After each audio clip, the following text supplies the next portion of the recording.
साल 2021 में रिलीज हुई यह फिल्म इन द अर्थ की कहानी एक ऐसे समय की है जहां दुनिया वो भर में वही मर खतरनाक जाती है। महामारी फैल चुकी होती मानवजी है। से उससे इसका कोई कोई साया इलाज उतर नहीं गया हो होता है, और अब बस बीमार लोगों से खुद को दूर रखना ही एकमात्र हल था। ऐसे में कुछ वैज्ञानिकों को ब्रिस्टल के करीब जंगलों में अजीब चीजों का पता चलता है, तो मालूम करने के लिए कुछ वैज्ञानिकों को वहां भेजा जाता है, वो वही मगर मर बाद में जाती है। उनका कोई पता नहीं मानवजी से चलता। उससे कोई आगे साया जानेंगे उतर क्या गया हुआ हो उनके और अब साथ। उस चैनल को सब्सक्राइब करना ना भूले। फिल्म की शुरुआत एक ऐसे सीन से होती है जहां जंगल में कोई पत्थरों को तोड़ रहा होता है और फिर उन पत्थरों के छोटे छोटे टुकड़े वो जंगल के अलग अलग जगहों में दफना देता है। इसके बाद हमें मार्टिन लॉरी नाम का एक वैज्ञानिक दिखाया जाता है जो कि इसी कहानी का मेन कैरेक्टर होता है। वो इन जंगलों में आया होता है। जंगल की सीमा पर ही एक चौकी होती है। यह क्वारंटीन जोन होता है क्योंकि बाकी दुनिया खासकर शहर अब सुरक्षित नहीं थे और ऐसे वीरान जगहों पर हर किसी का आना मना था। मार्टिन एक खास काम से यहाँ आया होता है जो कि वैज्ञानिक खोज के लिए भेजे गए थे। उनसे कोई खबर नहीं मिली और सरकार को यहाँ के उपजाऊ जमीन पर रिसर्च करनी थी क्योंकि यह कुछ ज्यादा ही उपजाऊ थी और जैसे कि अब खाने की कमी आ चुकी होती है तो उन्हें ऐसा कोई तरीका चाहिए जिससे सरकार बाकी बचे इंसानों के खाने की कमी को पूरा कर सके। मगर मार्टिन का असली मकसद यह नहीं होता है। ओलिविया वेंडल नामी एक विज्ञानी को कुछ साल पहले इन जंगलों में भेजा गया था और पिछले कुछ महीनों से उसकी कोई खबर नहीं आई होती है। यहाँ आने से पहले उसके और मार्टिन के बीच संबंध थे। असल में वह उसे ढूंढना चाहता था मगर बाकी लोगों को इस बात का पता नहीं होता है। उन्हें तो यही लग रहा था कि वह बस रिसर्च के लिए आया हुआ है। चौकी पर पहुंचकर सबसे पहले तो उसे सैनिटाइज किया जाता है, उसके टेस्ट लिए जाते हैं क्योंकि जो वायरस दुनिया में फैल चुका है वो बहुत ही खतरनाक है। यहाँ इस चौकी पर तैनात ये लोग काफी समय से यहाँ रह रहे होते हैं। बाहरी दुनिया से इनका ज्यादा संपर्क नहीं होता, बस सरकार जो आदेश देती है यह लोग उसी का पालन करते हैं। खैर मार्टिन के रिसर्च में उनकी कोई दिलचस्पी नहीं थी, बस वो कुछ सवाल पूछते हैं और उसके डॉक्यूमेंट चेक करते हैं। मार्टिन को जंगल के जिस हिस्से में जाना था वो यहाँ से 2 दिन की दूरी पर था। ये लोग किसी गाड़ी का इस्तेमाल नहीं कर सकते थे, इन्हें पैदल ही जाना होगा। मार्टिन के साथ यहाँ की एक गाइड भी जाने वाली थी, एल्मा उसका नाम था। दोनों की मुलाकात होती है। जिस घर में मार्टिन रुका था वहाँ की दीवार पर एक पुरानी पेंटिंग थी, एक डरावनी सी पेंटिंग जिसमें कुछ इंसान पूजा कर रहे होते हैं और बलि दे रहे होते हैं, शायद किसी देवता के लिए। वहां लिखा था पैरन फिग। इसके बारे में मार्टिन एल्मा से पूछता है तो एल्मा बताती है कि यह बहुत ही पुरानी कहानी है, इसे जंगल की आत्मा कहते हैं और पुराने जमाने में लोग इसकी पूजा किया करते थे। आजकल यह कहानी बच्चों को सुनाई जाती है। फिर यह तो साफ था कि मार्टिन और एल्मा को इस सब पर कोई विश्वास नहीं था, और हो भी क्यों, दोनों की कुछ बातें होती है। बाद में मार्टिन के टेस्ट रिजल्ट भी आ गए जो साफ थे। मार्टिन वहां के एक आदमी से पूछता है कि जो लोग जंगल में गए उन्हें ढूंढने के लिए उन्होंने जीपीआरएस का इस्तेमाल क्यों नहीं किया, तो वह बताता है कि वहां नेटवर्क काम ही नहीं करता। जो लोग गए थे वह बिना गाइड के थे। जंगल में भटक जाना इंसान पर एक अजीब सा डर हावी कर देता है। उनके साथ भी यही हुआ होगा। मार्टिन जंगल की ओर देखता है और कहता है कि मुझे तो यह जंगल इतना खतरनाक नहीं लग रहा। रात वो यहीं बिताते हैं। फिर अगले दिन सुबह सवेरे ही ये अपने मंजिल के लिए निकल गए, सिर्फ मार्टिन और एल्मा। मार्टिन ज्यादा बाहर नहीं निकला था तो जंगल में इतना लंबा सफर ये उसके लिए पहली बार था। चलते चलते वो एल्मा को बताता है कि डॉक्टर ओलिविया को वो अच्छे से जानता था क्योंकि यहाँ आने से पहले दोनों ने एक साथ काम किया था। एल्मा का कहना था कि पहले उन्हें ओलिविया से लेटर्स मिलते थे मगर 6 महीनों से उसकी कोई खबर नहीं आई। रात होने से पहले यह कैंप लगाते हैं, खाना खाते हैं। जंगलों में जानवरों की अजीब आवाजों से मार्टिन को नींद नहीं आती। सुबह होने पर यह अपने सफर को जारी रखते हैं। रास्ते में इन्हें एक टेंट मिला जिसे फाड़ दिया गया था। एल्मा कहती है कि मुझे याद है यहाँ एक परिवार आया था और फिर वह लौट के नहीं आए, यह टेंट जरूर उन्हीं का होगा। यह जानकर इन्हें दुख भी होता है और डर भी लगता है कि शायद वो मर गए। खैर अब तो कुछ नहीं हो सकता, इसलिए यह लोग आगे बढ़ते हैं। अंधेरा होने से पहले ये एक बार फिर से कैंप लगाते हैं मगर रात को इन पर हमला हुआ। तेज रोशनी चमक रही थी जिससे इन्हें कुछ भी दिखाई नहीं देता। इन्हें खूब मारा पीटा जाता है और इसके बाद ये अपने होश में नहीं रहे। अगले दिन जब इन्हें होश आया तो इनके कुंप को तबाह कर दिया गया था। बहुत सा सामान गायब था, यहाँ तक कि इनके जूते भी। इसमें कोई शक नहीं कि असल में यह काम किसी इंसान का ही हो सकता है। सिर्फ इन्हें लूट लिया गया था, बाकी ये ठीक थे। अब बिना सामान और जूतों के ये आगे बढ़ते हैं। मगर चलते चलते मार्टिन का पैर जख्मी हो गया। इन्हें रुकना पड़ा। एल्मा उसके पैर को बांध देती है, उसके लिए बैसाखी की जगह एक लकड़ी ढूंढ कर दे देती है। ये लोग फिर से चलने लगे। कुछ आगे जाने पर इन्हें बड़ा अजीब महसूस हुआ, क्योंकि बिल्कुल खामोशी थी। किसी भी जानवर, पक्षी, यहाँ तक कि हवा की भी आवाज नहीं आती। और फिर ठीक सामने इन्हें एक आदमी दिखा। वो इनके करीब आता है। डर भी लग रहा था इन्हें, क्योंकि अब किसी पर भरोसा नहीं किया जा सकता। ये आदमी अपना नाम जैक बताता है और यह भी कहता है कि मैंने तुम लोगों को आज सुबह देखा, मगर मुझे पता था कि तुम डर जाओगे, इसलिए मैं सामने नहीं आया। मगर फिर जब मैंने तुम्हें लड़ाते हुए देखा तो मैं खुद को रोक नहीं पाया। मेरे पास कैंप में कुछ जूते हैं, अगर चाहो तो मैं मदद कर सकता हूँ। ना चाहते हुए भी एल्मा और मार्टिन को उस पर भरोसा करना पड़ा। जैक उनसे यहाँ आने की वजह पूछता है तो एल्मा बताने से इनकार करती है, जिस पर जैक कहता है कि अगर तुम नहीं बताओगी तो मैं भी अपने बारे में कुछ नहीं बताऊंगा, बस तुम लोगों की मदद करूंगा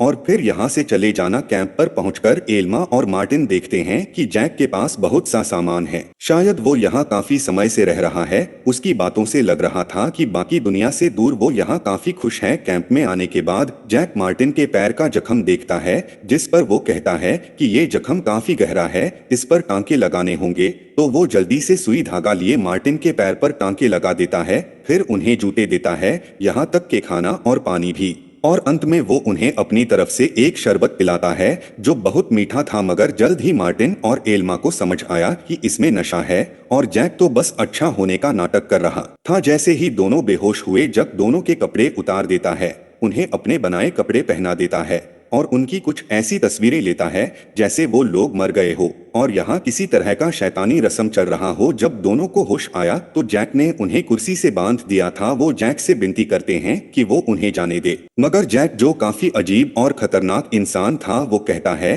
कि इतनी आसानी से मैं नहीं जाने दे सकता, यह मुमकिन ही नहीं। जो तस्वीरें उसने ली थी वो उन्हें दिखाता है, जिससे एल्मा और मार्टिन और घबरा जाते हैं। अगले दिन वो उन्हें बाहर ही बांधे रखता है और उनके सामने अजीब अजीब सी बातें करता है। वो किसी अदृश्य शक्ति के बारे में बता रहा था जो इस जंगल में रहती है और जैक ये दावा कर रहा था कि मैं उससे बात कर सकता हूँ। तुम्हारा यहाँ ना कोई इत्तेफाक नहीं है और बाहर की दुनिया सुकड़ रही है। एल्मा और मार्टिन को कुछ भी समझ नहीं आता। अगली रात जैक आकर मार्टिन को बताता है कि तुम्हारे पैर का इन्फेक्शन बढ़ गया है और मुझे तुम्हारी कुछ उंगलियां काटनी पड़ेगी। यह सुनकर एल्मा और मार्टिन दोनों उसे मना करते हैं, क्योंकि जैक ये अपनी कुल्हाड़ी से करने वाला था। वो कोई डॉक्टर नहीं था, मगर वह नहीं मानता और तुरंत ही मार्टिन की 2 उंगलियां काट देता है। मार्टिन बेचारा दर्द से तड़पने लगा, यहाँ तक कि वह बेहोश हो गया। उंगलियां काटने से पहले जब मार्टिन और एल्मा कुर्सी से बांधे हुए थे तो मार्टिन को वहां एक ब्लेड दिखा, जिसके बारे में उसने एल्मा को बता दिया था कि उसकी मदद से वो अपनी रस्सियां काटकर खुद को आजाद कर सकते हैं।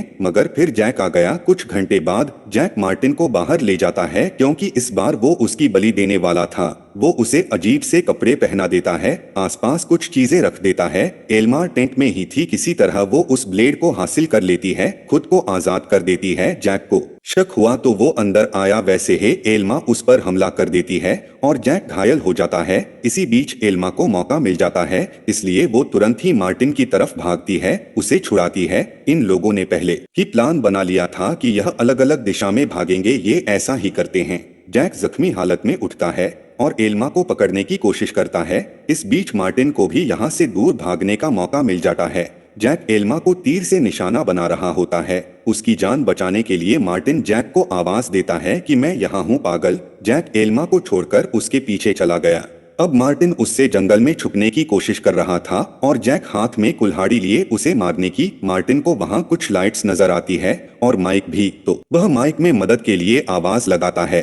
खैर उसे कुछ दृश्य भी दिखाई दिए, मगर खुशकिस्मती से वो जैक के हाथ नहीं आया। उसे सूट पहने एक औरत ने बचा लिया। यह औरत और कोई नहीं बल्कि ओलिविया ही थी, जिसकी तलाश में मार्टिन यहाँ आया था। ओलिविया जल्दी से मार्टिन को अपने कैंप में ले जाती है, मगर उसे एल्मा की चिंता थी, इसलिए वो उसे ढूंढने के लिए बाहर आया और खुशकिस्मती से वो उसे मिल जाती है। ओलिविया उनकी मदद करती है और कहती है कि यह जानकर उसे बहुत बुरा लगा कि यह सब जैक ने किया। मार्टिन बताता है कि भागते समय मैंने कुछ लाशें भी देखी, वो एक कातिल है। मार्टिन ओलिविया से पूछता है कि उसने अभी तक किसी से संपर्क क्यों नहीं किया, तो ओलिविया बताती है कि अब हालात बदल गए, मैं यहाँ इतनी व्यस्त रही कि कोई संदेश भेज ही नहीं पाई। मुझे यहाँ कुछ मिला है, कुछ ऐसा जो सब कुछ बदल देगा, और पिछले कई महीनों से मैं बस उसी पर काम कर रही हूँ। मार्टिन का जख्म देखकर वो कहती है कि इसे दागना होगा। बदकिस्मती से मार्टिन को एक बार फिर से दर्द सहना पड़ा। बाद में पता चलता है कि असल में जैक ओलिविया का पति था। अब यहाँ नहीं आता तो शायद ये लोग यहाँ सुरक्षित है। ओलिविया इस कहानी को थोड़ा और भी अच्छे से समझा देती है। वो कहती है कि मुझे यहाँ एक पत्थर मिला है, एक अजीब सा पत्थर। टू जंगल में हर जगह मैंने सेंसर लगाए हुए हैं और काफी जगहों पर माइक्स भी। मुझे लगता है कि यह पेड़ बातें करते हैं। मुझे नहीं पता यह क्या है, मगर उस पत्थर में ऐसी कोई शक्ति है जो हमसे बात करना चाहती है। मैं काफी महीनों से इन आवाजों को रिकॉर्ड कर रही हूँ। ये एक अलग पैटर्न में होती है। मैंने एक भाषा भी तैयार कर ली है। वो कुछ आवाजें मार्टिन को भी सुनाती है, क्योंकि वो खुद एक वैज्ञानिक था तो समझ सकता था कि आवाजें अलग है। यह शक्ति है या क्या यह तो नहीं पता, मगर जैक और ओलिविया पूरी तरह से इसकी तरफ आकर्षित हो गए थे। ओलिविया का कहना था कि जैक भी मेरे साथ यहाँ था। हम दोनों ने यह प्रयोग शुरू किए, मगर जब हमें उस पत्थर का पता चला, आसपास हमें कुछ चिन्ह मिले, यहाँ तक कि एक प्राचीन किताब भी, और अनुवाद करने के बाद हम जान गए कि यह साइंस से परे है। इसलिए जैक ने मेरा साथ छोड़ दिया। वह जादू जैसी बातों को मानने लगा और अब वो शक्ति की पूजा करता है, उसे खुश करने में लगा रहता है। यही वजह है कि वो तुम्हें मारना चाहता था। असल में वो तुम्हारी बलि देने वाला था, मगर मैंने ज्ञान की मदद से जानने की कोशिश की और अब मैं बहुत करीब पहुंच गई हूँ। शायद मुझे वो जवाब मिल जाए कि आखिर यह हमसे क्या कहना चाहती है। मैं ये जान सकूंगी कि आखिर इसमें क्या राज छुपा है। यह सारे पेड़ पौधे, हर चीज एक दूसरे से संपर्क में है, मानो जैसे कोई विशाल नेटवर्क हो। यह सब सुनने के बाद एल्मा मार्टिन से अकेले में बात करती है, समझाती है कि देखो, मुझे इस औरत पर भरोसा नहीं, ये भी जैक की तरह अजीब बातें कर रही है। शायद दोनों मिले हुए हो। हमें यहाँ से निकलना होगा और इसे भी साथ ले जाना होगा। मार्टिन एल्मा की बात मान लेता है और ओलिविया को मनाने की कोशिश करता है, मगर ओलिविया यहाँ से जाने वाली नहीं थी और वो एक अजीब बात बताती है। वो मार्टिन से पूछती है कि तुम्हें यहाँ आने पर मजबूर किया गया है। तुम्हें लग रहा है जैसे तुम यहाँ आना चाहते थे, मगर ऐसा नहीं है। यह ख्याल किसी बीज की तरह तुम्हारे दिमाग में डाला गया है। यहाँ आने से पहले तुम्हारे कान बजे थे। तो मार्टिन जवाब देता है कि हाँ। ओलिविया कहती है कि मेरे और जैक के साथ भी ऐसा ही हुआ था। असल में उसका इशारा उसी शक्ति की तरफ है जो इस जंगल में है। इन्हें यहाँ लाने के पीछे राज क्या है, यह अभी तक पता नहीं चलता। खैर, मार्टिन फिर भी उसकी बात नहीं मानता। वो एल्मा यहाँ से जाने का फैसला करते हैं, मगर इससे पहले कि दोनों यहाँ से निकल पाते, जंगल के जमीन से एक धुआं निकलता है, एक तरह की गैस जो इस कैंप के चारों ओर थी, और इसमें सांस लेना इंसान पर काफी बुरा असर करता है। ओलिविया सलाह देती है कि वो अभी ना जाए, इंतजार करें, मगर बाद में दोनों ओलिविया से उसका सूट मांगते हैं। एल्मा पहले जाने वाली थी, इसलिए मार्टिन उसकी कमर पर एक रस्सी बांध देता है। अगर वो बेहोश हुई तो वो उसे वापस खींच लेगा, और ऐसा ही होता है। एल्मा बस थोड़ी ही दूर चली थी कि उस पर गैस का असर होने लगता है। उसे अजीब से दृश्य दिखाई देने लगते हैं। मार्टिन उसे वापस खींच लेता है।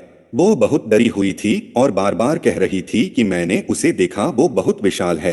रात को जब ये लोग कैंप में होते हैं तो जैक आता है और वो सीमा पर ही खड़ा था, हाथ में फ्लायर लिए। मार्टिन और एल्मा उसे देखकर घबरा जाते हैं कि यह पागल सनकी फिर से उन्हें मारने की कोशिश करेगा। ओलिविया उससे बात करने गई। वापस आने पर वो बताती है कि वह बस शक्ति से बात करना चाहता है और यह सिर्फ मार्टिन की वजह से ही मुमकिन है। तो ओलिविया उसके लिए काढ़ा तैयार करती है जो मार्टिन को पीना होगा। यह लोग समझ गए थे कि जैक और ओलिविया मिले हुए हैं, और मार्टिन आसानी से उसकी बात इसलिए मान गया क्योंकि वो एल्मा को मरने नहीं दे सकता था। उसने मार्टिन की जान बचाई होती है। तो दोनों एक पेड़ के नीचे बैठ जाते हैं। मार्टिन उस काढ़े को पी लेता है। ओलिविया का मानना था कि चूंकि इस शक्ति ने मार्टिन को यहाँ बुलाया है तो वो इसी से बात करना चाहती है। तभी एक तेज आवाज से दोनों अपना सर पकड़कर बैठ जाते हैं। एल्मा ओलिविया के पास जाती है ताकि उसे बता सके, मगर यह देखकर वह समझ गई कि ये जैक से भी बड़ी पागल है। उसके वर्कशॉप में अनगिनत लोगों की तस्वीरें थी। ये वही लोग थे जिसे उसने मारा था।